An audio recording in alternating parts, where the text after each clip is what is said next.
Om Niranjanam Nityam Anantarupam Bhaktanukampa Dhritavikraham Vai Ishavataram Parameshamidyam Tam Ramakrishnam Shirasa Namama Jananim Saradam Devim Ramakrishnam Jagatgurum Padapadme Tayo Sritva Pranamami Muhurmuhu Namasri Yatirajaya Vivekananda Surai Satchid Sukha Swarupaya Swami Netapaharine.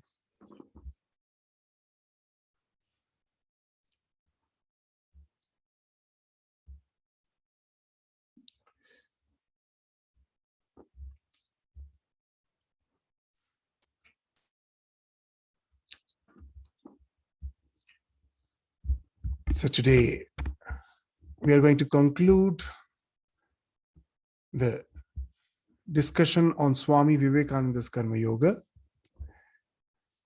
Most probably from the next week we will start Bhagavad Gita.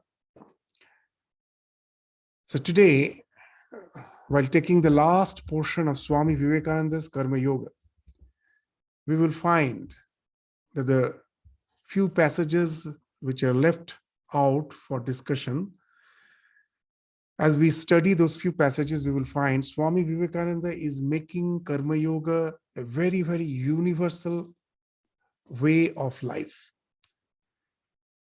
It's not only meant for those who are the believers, even the so-called non-believers, the atheists, can really think of it as a way of life. Karma Yoga is as a way of life, without resorting to any belief, whether God is or not, whether for doing karma we go to heaven or not, all those, we don't know. It's for us a matter of belief. And there may be non-believers who say we only believe in reason, only rationality. With the human intellect, you may say it is limited, it doesn't have the scope of knowing everything. But I have made up my mind that with the rational mind, whatever is known, I will lead my life with that as my resource. I'm not going to resort to any sort of belief. Swami Vivekananda, in his last few passages, will be just giving the Karma Yoga a wonderful turn, which you will find nowhere even in our scriptures. You will find nowhere. To be a Karma Yogi, somehow the faith of the divine has to be a precondition. Swami Vivekananda, when he went to the West, where he found that already the trend of not believing something which is beyond reason. So where we find that Avatara is always there out of compassion, he comes down to relate to the level of existence where we are. If we are non-believers, he is not there to blame us. He will come down to us and hold onto us as non-believers and try to help us to move out from this quagmire called this human existence. But after all, the thing which we cannot deny, whether we are a believer or not, that suffering is something which we cannot avoid. And if some way of life can be prescribed, where we can go beyond the suffering, we can experience some ineffable joy in our life, that can be really a big motivating factor. Now, Swami Vivekananda, in his last few passages, will be molding Karma Yoga in those lines, so that even those who don't believe in God, they can also find a way out from the sufferings through which we as humanity go through. So now let us go to the text. I won't read the entire text. I will just take up the lines and with a few lines from here and there of the last few passages and just go on the discussion just to highlight the points which Swamiji is saying. So from the Swamiji's words, when the idea of doing good becomes a part of his very being, then he will not seek for any motive outside. The idea of doing good becomes a part of his very being. He won't seek any motive from outside. It's very interesting what he's saying. That generally, what's the idea of Karma Yoga? That we, through Karma Yoga, that Karma Yoga speaks of action without desire. So by that, what we do, either those who believe in liberation, that will help us to expend the impulse of actions which has started this life. There's a prarabdha, which we cannot stop, even if we understand that this life is as such not going to be of any avail. We can just cannot think that let us be that's what you said, that get detached from life and just live the life without any action. We cannot do that. That's as in the Bhagavad Gita, it has been mentioned, Sharira Yatrapi Chatena, that even for maintaining your body, you need to work. We have to take our food, we have to sustain our body with the various actions. So without work, we cannot stay. Just even if you are detached to certain action, the action should go on. So I cannot, till my death, I cannot think of having a life without action. In some form or other, action is a must. So the Karma Yogi, those who believe in liberation, those who believe in going to some different level of existence, the Bhaktas speak of going to the plenary existence, which is consciousness and consciousness alone, which has nothing of this material world. It's there, they with their limited individually enjoy the eternal happiness in the association with the divine. So whatever may be the idea is that I do the karmas without any attachment so that I can have a better existence after my death. After this postmortem existence is something which will be awarding me with all the happiness, the joy, which is going to be eternal. So this is a matter of beliefs, which is something for which the motivation is outside of you. So Swamiji here is saying that there is no need to have a motive from outside. Now it becomes very easy nowadays to understand, because even in the modern psychology, they speak that our genes are altruistic. There is no need to seek any motivation outside, because doing good is inherent in us. Throughout the creation, you will find that we will go to the discussion today a bit elaborately, that doing good is inherent in us, that our genes are altruistic. Why? We are not bringing the idea of God, anything. That even you will find that without the idea of God, we understand that seeing someone suffering, sympathy wells up. Even if I just forget the idea that God has programmed sympathy in my heart, I just take myself to be a biological creature. Can we deny the fact that sympathy, empathy, something is there which wells up when we see others suffering, especially when my near and dear ones are suffering? It wells up. So from where that mechanism is happening, the moment you take food, your stomach starts secreting enzymes that is going to digest the food.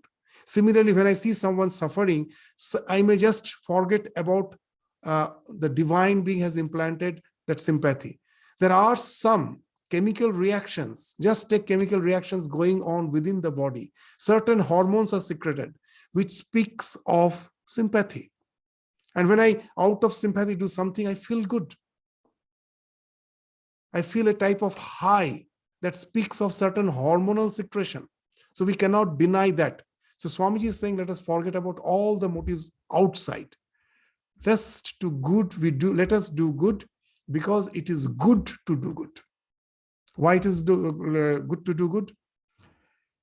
See, it has been scientifically proven that nowadays, when you that those who are runners, those who every day go out for running, they become addicted to it. Because they say there is something called runner's high. So when you are running, your brain's pleasure center lights up. You start releasing a lot of endorphins, and that gives you a sense of high. They call it runner's high. In modern psychology, they call that there is something similar to it, which is called helper's high. The moment when you help others, immediately the brain's pleasure centers lights up, and the endorphins, this pleasure hormone, the endorphins, they start secreting, and which produce that high, tremendous high. You get a peak of something like ecstasy. As we gave that example, when we as the authority in the school is to insist the student to serve the prasadam on special occasions, to all the huge gathering, the crowd used to come. So it was a huge task. At the beginning, they will never agree to do that. But once they start, even when their slot is over, the volunteers are supposed to come and take over that work, they're not willing to leave it. They have started getting that helper's high. It is a very common phenomenon. Those who do any sort of volunteer activities, they get addicted to it. They will do it again and again and again, because that gives a tremendous high. It is a scientifically proven fact. Now let us try to understand why it happens. We can understand it from the biological point of view. The entire biological evolution, forget about spirituality, the entire biological evolution, how it has happened. That even as a student of science, we will believe that life never started as per the design theory, that was God willed and we were born as a human directly. So that's a matter of belief, we will say. The science will say, what it will say, that we started as a single cellular organism, as a microbe. Let us forget, we are not denying that divine theories are all bogus. Let us just take the standpoint of the non-believer, that we started as a microbe and the evolution process started. Very interesting. As a single cell, the moment we were just having that awareness as a single cell, what's that awareness? That within a certain stimuli, I exist. If there is a bit more heat, I perish. If it is a bit more cold, I perish. If humidity is more, I die. If humidity is less, I die. In the ocean, there are various layers of existence. If I move up, the pressure is less and I burst out. If I go below, the pressure is so high, I get crushed. So everywhere I find there is limitations of my existence. And how the evolution happened? Now the states, all these unicellular organisms started conglomerating and started dividing the labor so that they can cope up with the environment, with the challenges of nature in a much well-equipped fashion, so that their limitations can be broadened out. They can think of a more broader spectrum of their existence. Very interesting. Here itself you will find what is happening as a single cellular organism. If at all we think of that amness, it was all, though it was instinctual, most probably it was not that tremendous self-awareness which we have of our existence. It was instinct, but that instinct of amness was there, which it found that his very, very narrow bandwidth of existence. What it did, that amness has started becoming non-local from the very first step of evolution. What it is doing, it is conglomerating the various cells. Now no more that amness is linked to that only one cell. It has already spread in that group of cells. Now you are evolving. At each and every state, what is happening, the more the conglomeration is happening, the sense of amness, just do I feel that when I am existing, that each and every, so many cells that constitute my body, does each and every cell has an amness? No. As a whole, with all this entire, with all the cells, with all the organs, with all my various body parts, I think it as a whole as one I. So all the cells in the process of evolution is as if renouncing their amness, which was limited just to that singular cell. It is pervading more and more. It is becoming more and more non-local. So the more we are evolving, the more the ego from a single cell, it is now becoming more and more non-local. It is now pervading so many, all the cells, all the organs which we constitute of together gives that sense of amness. So the process of evolution is very interesting. What is happening, though we are biologically evolving, but it is happening with the, what you see, the ego is getting more and more pervasive. It is losing its locality.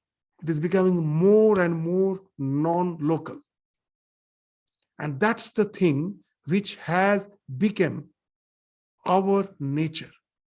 Whenever by cooperation, by win-win, we develop a win-win situation, there is a synergy, there is a symbiosis. We feel that we can cope up with the nature in a much better way, and that gives us that sense of joy. What's the sense of joy? That what's the sense of well-being? The more we are cooperated, the more we are working as a team, the more we are synergistic. The word synergy, what actually it means?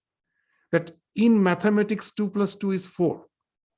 But in biology, when in our so-called biological system, it doesn't follow that mathematical calculation. 2 plus 2 is never 4. 2 plus 2 is greater than 4. How it happens? That as a single cellular organism, the way I can deal with the nature, when I get conglomerated, now I will find that even if we all remain separately and try to deal with the nature, it was not possible. When the moment we conglomerated, we synergized, now the effect becomes something great, which is always the whole is always greater than the summation of the parts. That's what the definition of synergy is. If you just sum up the parts, the whole is greater than the summation of the parts. To understand it, we'll give a common example. Suppose take a log of wood, a plank, which I'm using as a bridge across a narrow, sometimes a narrow trench. Across that, I have kept to use it as a bridge. And most probably, it can take the weight of 100 kgs. And now, if I put another plank over it, as per mathematics, now I can take 200 kg, but you will find it is always greater than that. It may take 250, 300 kgs now, the moment you keep the planks together. So it is no more the mathematical calculation is working there. So this is the thing which is meant as synergy, that the summation of the parts is, the whole is always greater than the summation of the parts. So this is the thing which speaks of evolution. The Darwin's theory of evolution is not negated that way. But at the same time, synergy explains it in a much better way. Now, in the modern biology, they speak of this, the cause of evolution is synergy, symbiosis. How? That wherever the group, the teamwork happened in a better way, those particular group of organisms, those species, they coped up with the nature in a much better way, and they survived. And those who were thinking of their own individuality as a separate existence, they couldn't cope up with the nature. They became extinct. So, but all this thing was happening as per the instinct. In the human being, what happened? That instinct, in the place of the instinct, the reason came. That I, as a being, have a choice. I have a responsibility. The word responsibility means response ability. I have the ability to respond to the stimuli in a particular way. Till the human being, all others were guided by the instinct. So they did not have to decide. It was the nature itself have decided that they are bound to cooperate even unknowingly to really evolve out. This human being is the apex of the evolution, where we find that the reason is taking the place of the instinct. Now I have the ability to respond to a stimuli as per my choice. That I may cooperate, I may not. So now you will find very interesting thing. The more we are selfish, the more we are having the localized ego, the more you are thinking of yourself. Even you go to the psychologist who says that I am extremely depressed, I am constantly having a lot of worries. Even the psychologist will say, try to divert your attention from yourself to others. Do some volunteer work. Try to get involved in some productive activities. If you go to the psychologist, they will ask you to do the same thing. Why it happens? Here also, the more you are localizing your ego by thinking of yourself, the entire process of evolution has happened where we were non-localizing our ego. We were more and more pervading through cooperation. As a human being, we have the choice. Now the instinct is not working. As per our choice, we have the responsibility. We are able to choose our response, and I choose to be selfish. I will think only of myself. Yes, physically, I may really prosper. You may have a lot of wealth, but at the cost of your mental well-being, because you are going contrary to the entire process of evolution. And you will find the more we are self-centered, the more you are stressed, the more you are careworn, the more you never feel good. And the moment you reach out, the moment you become unselfish, you try to do something good. Doing good means, as in the scriptures, it has been very nicely mentioned. What is good? Paropokara punyaya papaya parapiranam.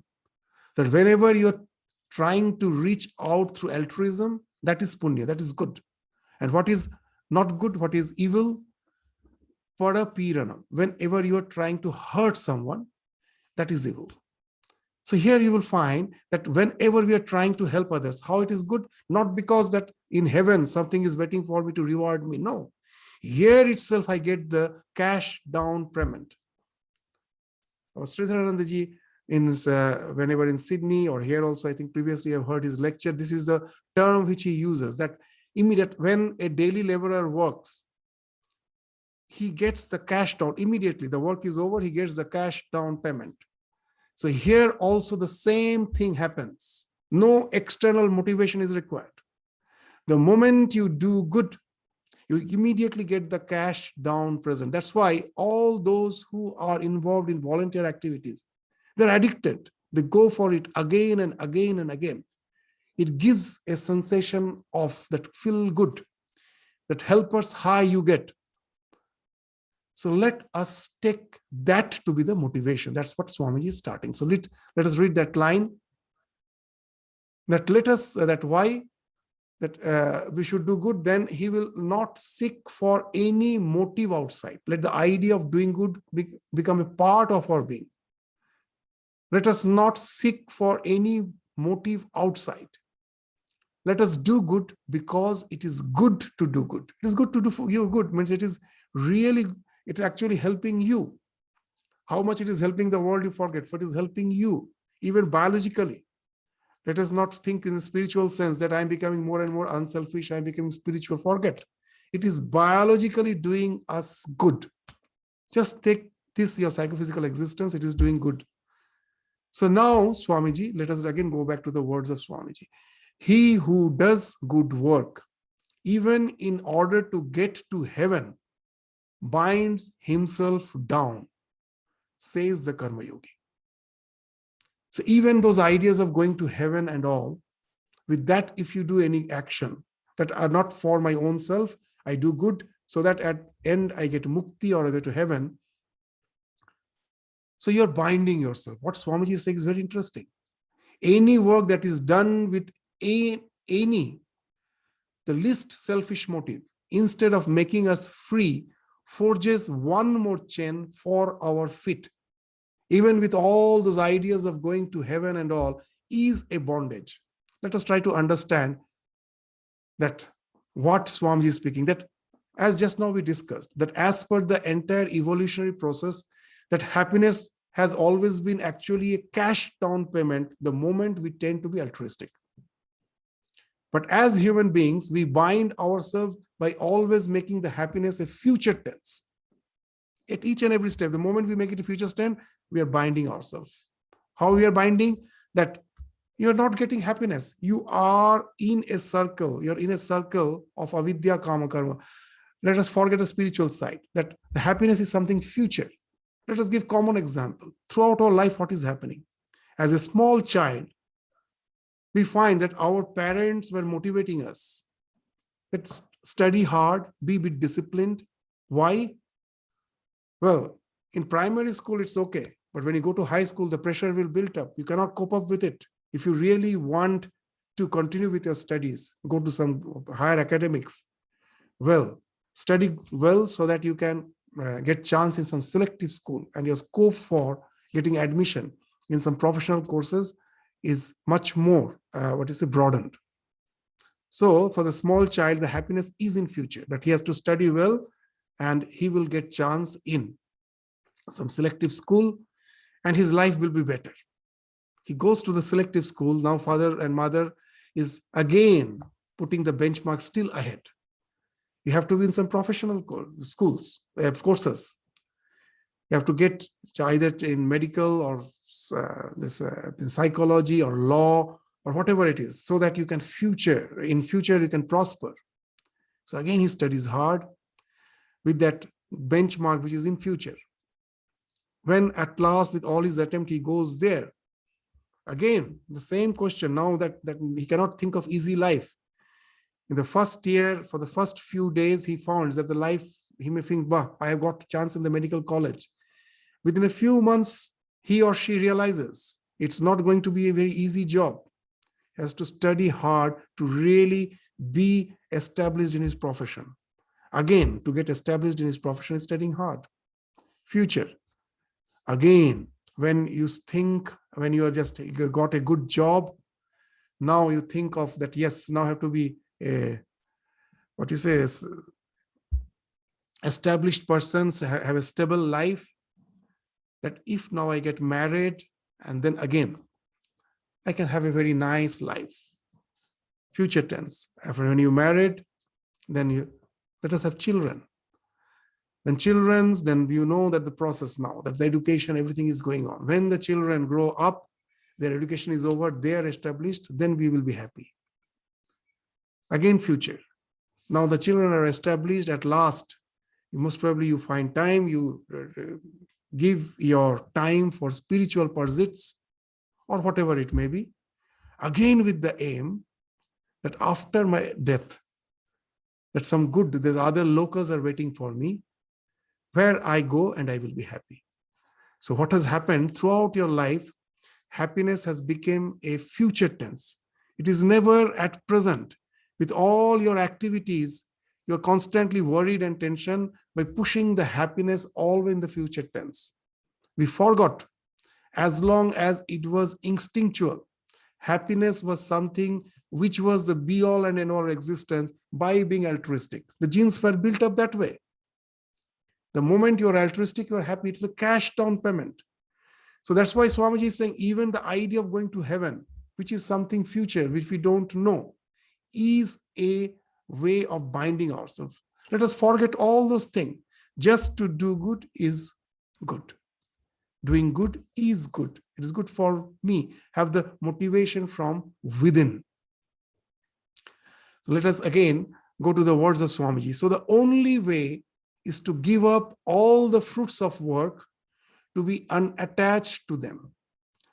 Means to give the fruits means I am not result oriented, but I'm performance oriented. I'm doing the work perfectly, but the result I know that what's the karma yoga? It's not only for me. This whatever work I am doing, it's as a whole, the society is getting the benefit out of it. So with that, when you work, you start feeling that cash down payment, that happiness. Know that, and this is also the fact, this is the next line which Swami is saying, know that this world is not we, nor are we this world, that we are really not the body, that we really do not work. That at last, we all know this, that this is not the place where we are going to be through eternity. We know we owe nothing. It is a stage we are passing through. It doesn't need any spirituality to understand that. So if that's the fact, and if just by doing good, I get the happiness immediately, why to be attached to your so-called body and your so-called the physical existence and always think of that? Just do and be happy. That, and we really do not do the work. Even if you, that till now, the discussion which we had, you'll find that the moment we have that sense of amness, immediately the nature is working. Because we find everywhere it is the instinct through which it has happened. The nature is working. It will make you to conglomerate more and go for the division of labor and be more biologically evolved. The nature, the only thing which happened was you developed. What's the difference between a stone and me? The stone doesn't have any sense of amness. The moment you have amness, immediately the nature starts its process. You don't have to do. So it is not we who are working. It's the nature, it's working. Even modern psychology will say that not a single decision we take, that which we can say, I owe my decision. The mind, through the process of evolution, has developed so many mental modules, innumerable mental modules with all fixed stimuli response conditioning. And as per the circumstance, a particular module gets activated, which has its own fixed stimuli response conditioning. It responds as per the stimuli as it is fixed, giving us a feeling that we are deciding, but it has already chosen the response. We were discussing it in so many occasions, so many times. So it is the nature which is working. It's not we are working. So just when that work, the more the consciously, we can just think of reaching out in whatever possible ways. You may say, I am a poor person. I cannot think of helping others. For helping, not only the resource in the form of wealth is required. In this world, we find, especially we as the Swamis, we find the world at present, the biggest help is just if you can sit down and listen to others' worries for time being, the other suffering. It gives us such a tremendous feeling of relaxation to the other person. We don't have time. We cannot relate to others. Just sitting down and giving some time. For everything, we have a price tag. Even if you go to the counselor, that 1 hour, the price tag is there. Nothing is without price. At last, we find the counselor himself is having mental tension as well as his patient. Both has helped to drag each other down. Nothing has happened at last. Because the basic thing was missing, where none of them had the sense of altruism. All were thinking of their personal gains and only how much I earn, how much I get. And that's the reason which we find is behind all the psychological issues at present. Behind all the psychological issues, in one, and it is if only one answer to all the psychological issues, it is a selfishness, nothing else. The world, the more and more we are becoming selfish. The nature has given us that the instinct has evolved into the sense of that the reason. In the moment the instinct has become the reason, and now I have the choice with my rational mind. I'm choosing. I actually choose something which is not even biologically correct. You just go through the entire process of evolution. You can never find happiness. Immediately you will be stressed. The moment you think of yourself, you're bound to be stressed. There is no other way. I still remember that, the so-called the communists, they never believe in God. So now in our India, in the West Bengal, the state where I was there for quite a long time, in one of our most reputed hospital, the hospital run by Ramakrishna Mission, in his 75th foundation day. So the health minister from the communist government came to be the chief guest of that program. And we as Swamis were there. It was a huge gathering. And when the chief guest, as a chief guest, he started his address. The first sentence he told, you Swamis are extremely cunning, very clever. So we never understood that what he is going to say. He told that you have understood the real, the way of getting happiness in life. That we constantly thinking of ourselves have developed blood pressure, diabetes, sugar, and all the diseases. And you constantly thinking of others are very happy. We find that. And that's the way we found a wonderful way that what Swamiji is saying, that he's also saying there. Being a communist leader, he cannot speak of God. Whether he personally believes or not, at least officially, he cannot speak of God. He cannot speak of anything so-called spiritual. But what a nice way that he is interpreting the actions which that any organization does in the sense of altruism. That the more you can reach out, you will find you are happy. It is something bound to happen because you're following the entire process through which the evolution has happened. You are happy, but at the same time, very interesting thing, that you are also becoming more and more non-local. The only sign of spirituality is how you are losing your sense of amness. The amness which is only limited to the psychophysical existence, the more it becomes non-local, that is the sign of spirituality. Instead of thinking of that your spiritual dimension, just think that how much I'm becoming non-local. And that is giving me happiness. I'm getting the cash down payment. So I need not have to have any belief in the heaven or something. And you are one of just the most ideal karma yogi as any other karma yogis who have the faith in the divine. So without that, and you are not doing it for any goal which is which you have to establish on some belief or which is in the future. Your goal is something in the present. Doing good gives me happiness. That's why I'm doing it. But now what we discussed, we may feel that, yes, it sounds to be a bit rational, but is it possible that we find that somehow selfishness is so much prevailing in the society? Is it really possible for all to understand this and become more and more altruistic? So that's what Swamiji will be saying now. Yet, all this may seem to be rather quixotic and too philosophical. Though it is so rational, it seems to be too philosophical. Why it seems to be too philosophical?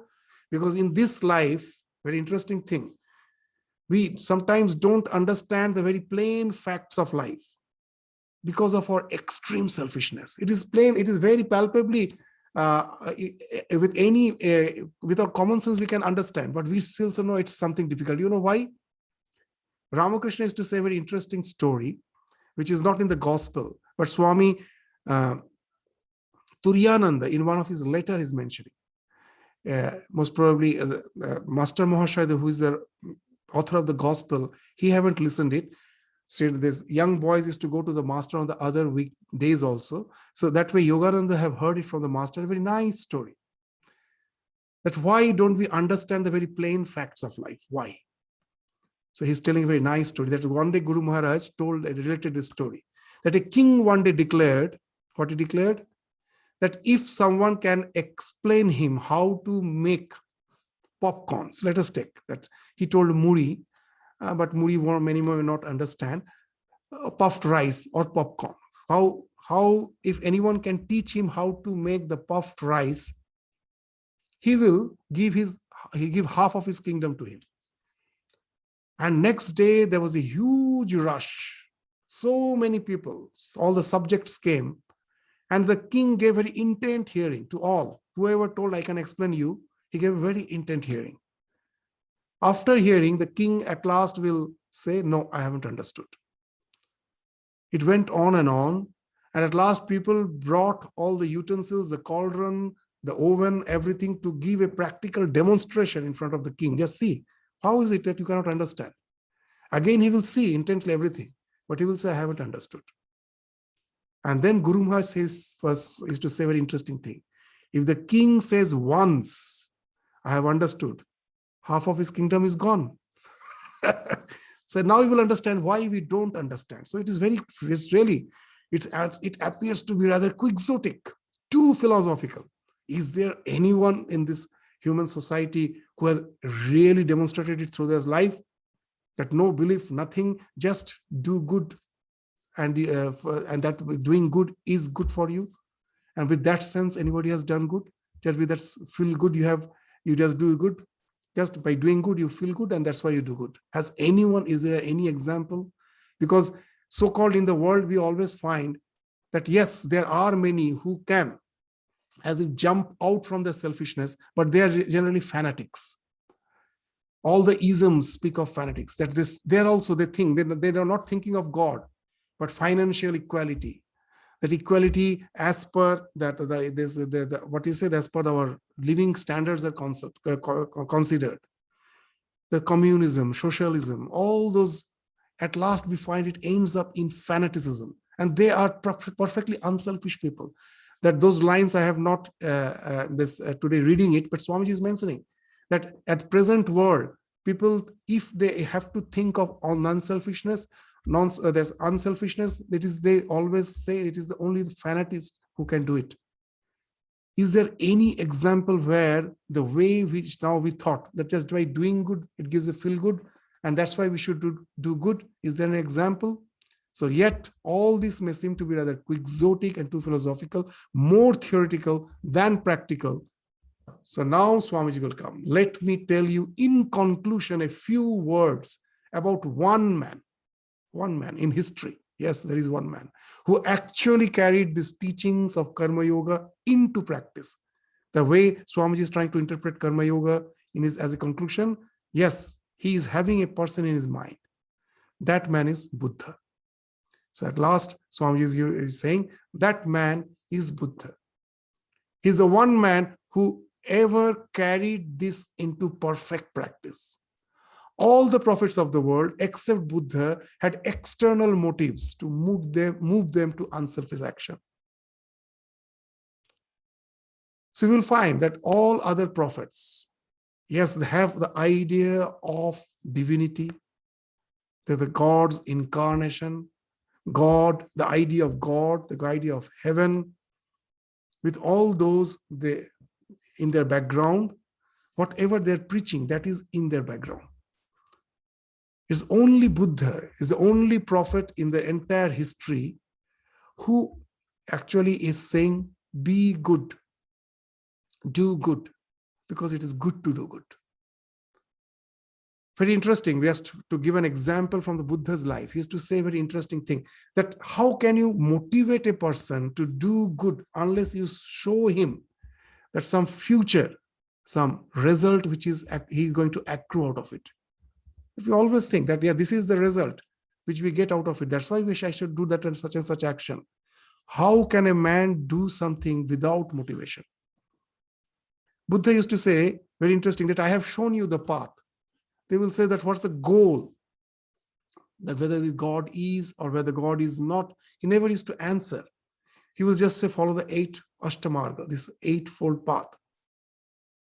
Now, when someone asked Buddha that how can you motivate people to do work without the idea, without the theology so-called, the idea that we have fallen from heaven, in all the religions it is there, it is not only in Christianity, that even in Hinduism, in Vedanta, that I am the Brahman, beyond all the bondages, it is I, the Adam's and Eve's fall is in our Vedanta, that only the language is different. It is the Ahankara.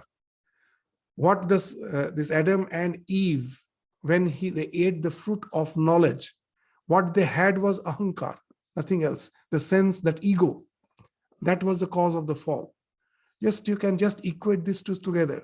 And from that ahankar, from that sense of ego, all the dualities have emanated out of it. So in all the religions, they speak of that coming from a higher level and your fall. The Buddha mentions nothing of that. He says, this, do this, and you yourself will feel that you are transcending all the so-called dualities of life. But the quick question is, how can you make one do something unless he knows that where it is going to lead him?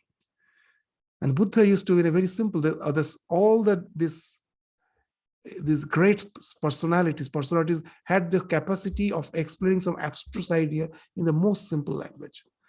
The Buddha used to give a very wonderful example. He used to say, suppose a man is passing through the forest, and from nowhere an arrow comes. An arrow has been shot by someone, it comes and strikes him, it pierces him. Now, what should he do? Should he sit down and just go on contemplating who shot the arrow? What sort of poison he has used in the arrow? Why he shot the arrow? By the time he just have the knowledge of all these questions, he's going to die. His immediate duty is to forget about who has shot the arrow, what type of poison he has used, why he has shot the arrow.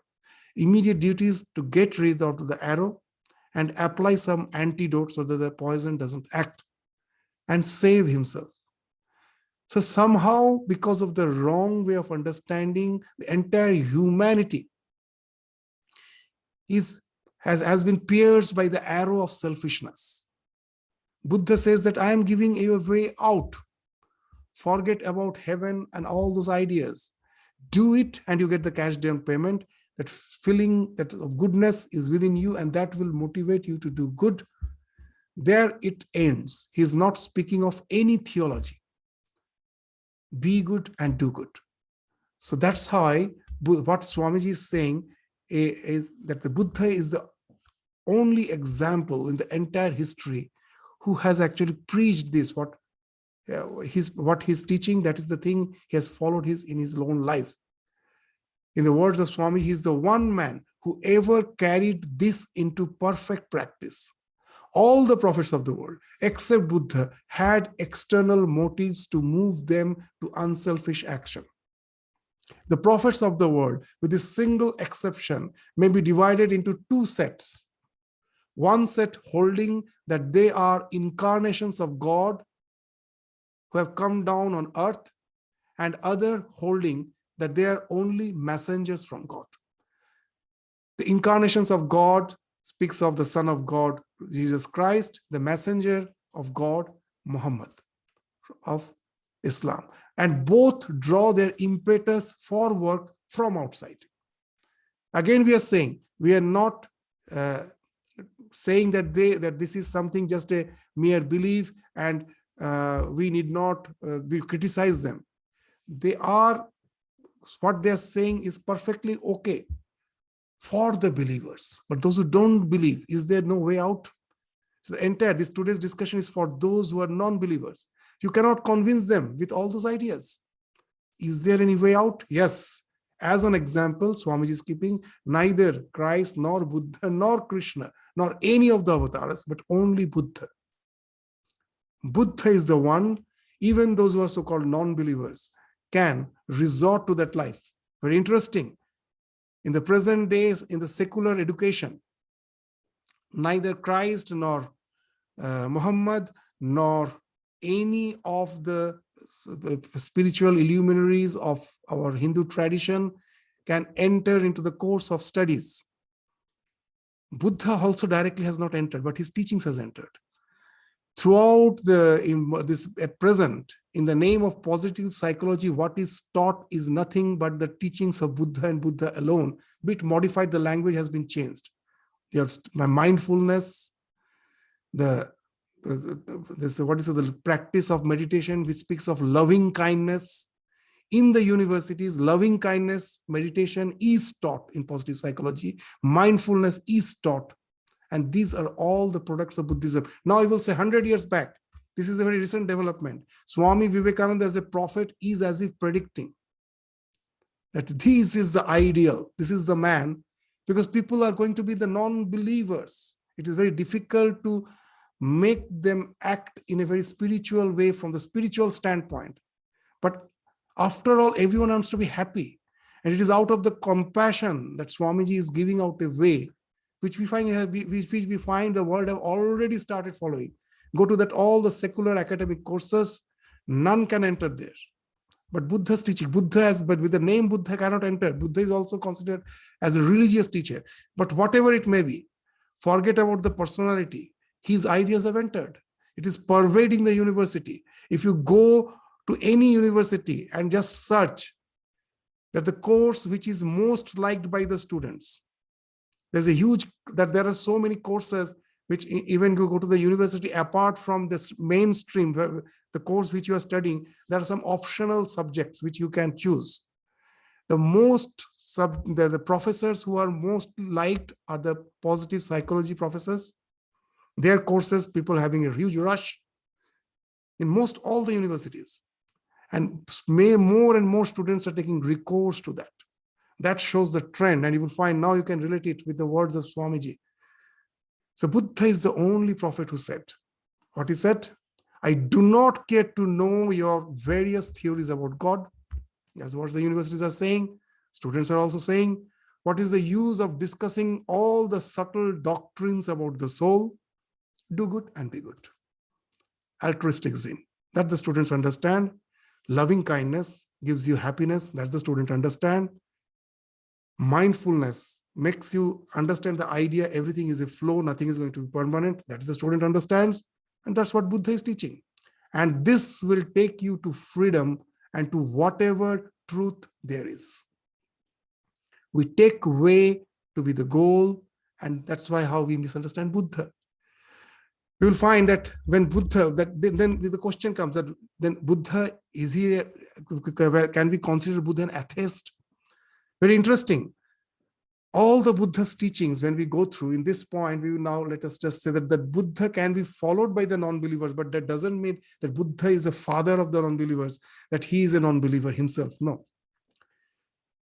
Most of the people will be quoting the Buddha's very second lecture, the second sermon. When he came out from his illumination, the second sermon speaks of the concept of anatta. Anatta means in Pali language that they cannot pronounce Atma, that is pronounced as Atta. Even in Bengali, we do the same thing. So the doctrine of anatta means the doctrine of non-self. They say that Buddha himself have told there is no self. Very interesting. Ramakrishna used to say a very interesting story that we somehow had the habit of eating away, torturing the text as per our biases. And that way our understanding gets limited. This time won't permit you. Have you heard the story of that weaver who was asked, who have already stolen one of the cotton balls and was hiding it below the armpit. And when she was asked to dance, she couldn't dance properly. How can she dance? Because she's already hiding something under the armpit. She cannot raise it. She will get caught. So for us, all the ideas of these great personalities like Buddha, when we try to study, we, as per our preferences, keep something below our armpit and we don't understand it properly. Buddha, if you really go to the original teachings of Buddha, nowhere he's saying there is no self. The second lecture is very famous. He's saying there are 5 flows: this body, our feelings, our mental formations. In all these these are all flow. In all these, there is no self. There is no self is not a sentence. It is a phrase for Buddha. There is no self in body. There is no self in mind. That's the same thing in Vedanta also we are saying. But about the self, he's quiet. In his life, it has happened when one person came to ask him, whether God is, he kept silent. He never spoke of God. He thought that most probably he doesn't believe in God. And then the next question was, oh, so there is no God, isn't it? This is very interesting. Here also Buddha kept quiet. He never gave answer. He never gave answer whether God is or is not. Nothing, no answer. So that speaks that he doesn't care of any theories of God, whether it's existence or it's non-existence. When that existence of God is also a theory, non-existence of God is also a theory. Because anything which I have not seen doesn't prove its non-existence. When I say God doesn't exist, yes, I haven't seen God, but can I assert that then anything which I haven't seen doesn't is non-existent? That itself again is a theory. So Buddha is not going to there anywhere. What Buddha told is a very interesting thing, that I never preach theories. God is or is not. These are all theories. I never preach. I preach the way. But the people take the index finger to be the moon. With the index finger, you're pointing to the moon, and a person, if his attention gets fixed to the index finger, will he ever see the moon? He will never see the moon. With the index finger, you're showing the moon, and he takes the index finger to be the moon, especially it happens with a small child. You can never show the moon. So Buddha is saying, I am only showing the way. It will take you to that, whatever it is. It cannot be explained, because the thing can be understood, the one who has experienced. In the word of Ramakrishna, can you explain the taste of clarified butter? The one who has eaten, he knows. But it's what taste? If I try to explain, it's impossible. What's the taste of butter? I cannot explain. The only one who has eaten, he knows that what butter is. So you have to eat butter to know the taste of butter. That kamon ghee na jamon ghee. See here also, that this being altruistic, what it leads to, the happiness. I cannot explain those who have not ever resorted to altruism. So he has to do and feel it. There the matter ends. Just as that in the gospel, very nice thing is mentioned, that in a village, there's all the girls were all friends. They were mates, and one of them got married. After marriage, when she has a child, when the other girls are yet to be married, they ask, what's the happiness is like to be a mother? The only answer was, you be mother. Then only you know what's the happiness to be a mother. Unless you are mother, you can never understand what's the joy that comes out when you become the mother. Then what's the joy you have to be a mother? So no one can explain. So that's the thing Buddha is saying, forget about the doctrines. So now you will understand what a wonderful thing Swamiji is explaining, and that's why that we are saying that the more the time passes, the Swamiji's teachings, people will understand that how far-fetched it is. What he's speaking is something wonderful. No idea of God, nothing, but still there's a way out for the so-called non-believers. What a wonderful thing in his last conclusion in the Karma Yoga he's saying.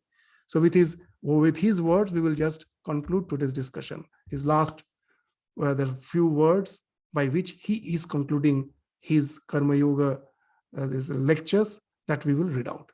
He works best who works without any motive, neither for money, nor for fame, nor for anything else, which includes heaven, which includes liberation. Forget about that. And when a man can do that, he will be a Buddha. And out of him will come the power to work in such a manner as will transform the world. This man represents the very highest ideal of Karma Yoga. So with this, Swami Vivekananda's discussion on Karma Yoga ends. So you will find by this time the small booklet which we were studying for the last 1 year, that so much that profound ideas it actually holds. And with this as an introduction, Swami Vivekananda's Karma Yoga, actually Swami Vivekananda also had mainly that, though he's at the last speaking of Buddha, but throughout Karma Yoga, he has not denied the theistic religion. Is out of compassion, he's extending the Karma Yoga for all. But for the mainstream discussion, we find the Bhagavad Gita was in the background of his mind. So that way, Swami Vivekananda's Karma Yoga is a wonderful introduction for the study of Bhagavad Gita, which we were doing for the last 1 year. In the next class, we will start the study of the Bhagavad Gita, the elaborate scripture, which is not only of Karma Yoga, it's a synthesis of all the yogas, not only of all the yogas, synthesis of all the philosophies, the dualist, the non-dualist, the Advaitins, Vishishtadvaitins, all these Vadas, all the so-called darshanas has been wonderfully synthesized to give a philosophy where we can just synthesize all our faculties, and it can lead to emancipation. Again, in spiritual sense, of course, and even that in our scriptures, they say that we don't know what is going to happen after death. That is a belief. Ihaiva, ihaiva, again and again this word is used. Iha eva. Now and here, you can experience the joy out of it. And that's the thing we will find in the Bhagavad Gita, that how to the synthesis of all the yogas, we can transcend all the limitations of the human existence, that the Bhagavan Krishna will be teaching in a wonderful way. And that study we will start from the next class. So with this, we conclude Karma Yoga. Om Shanti, Shanti, Shanti.